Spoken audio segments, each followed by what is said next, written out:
Since the November riots that claimed the lives of over 50 people, there have been major concerns about the possibility of violence on the days leading to, during, and immediately after the election slated for 14th January.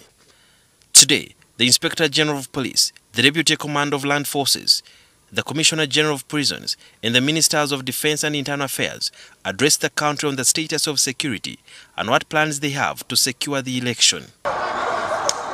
The Inspector General of Police, Martins Okoth Ochola, said that under the Interagency Security Master Plan, they will not allow any form of violence funded by politicians and their supporters.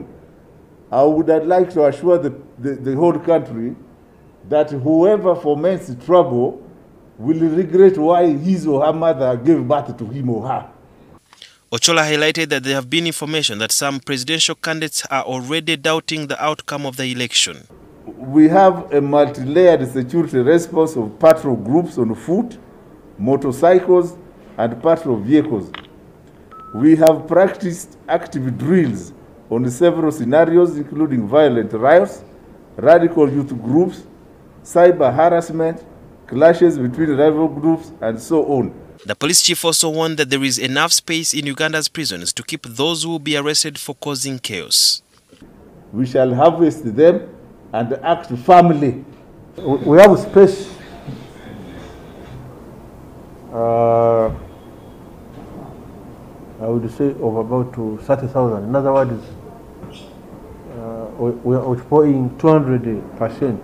Although some politicians have been telling their supporters to stay at the polling stations to guard their vote, Deputy Police Chief Major General Paul Lokech has said that will not be entertained. And this we want to put it very, very clear to everybody. You need to vote and go home. Of course, they have guidelines about the agents, the few agents which are supposed to be there to represent their parties.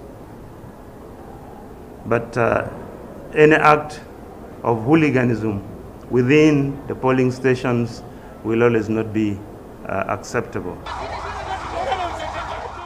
When asked about apologizing to journalists for the brutality against them in the previous operations, this was Ochola's response. Actually, it is the contrary. It is the media targeting security. The media would like to portray security as being brutal, as being against the government itself. I think this is very unfortunate and we must put it clear.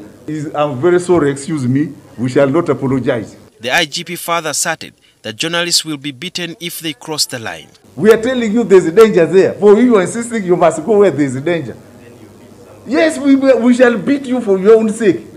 Other officers weighed in on the issue of the media. Presidential candidate sitting on top of a vehicle, and none, even my friend Sudhir, cannot even criticize this and say this is wrong. Supposing you fall out and you die, whom are you going to blame? I have never seen any of the media houses coming out to criticize the traffic offenses being created by some of these defiant presidential candidates. So when you are covering someone with a procession, someone who is outside of his car roof, which are against the law, but you are there covering, then the police comes to disperse the crowd and they fire tear gas. How will tear gas say this one is a media man, this one is, how will it?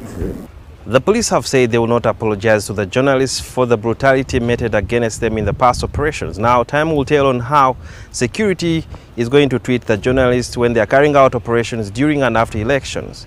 But the public, especially the voters, have also been warned against staying around the polling stations after voting. And this comes on the heels of another warning from the Electoral Commission Chairperson Justice Byabakama on Wednesday. When he was addressing media, he said in the event there is chaos at polling stations, the voting will be cancelled, and that means all the candidates will lose the votes from that specific polling station. Sudhir Biaruhanga, NTV at police headquarters in Nakuru.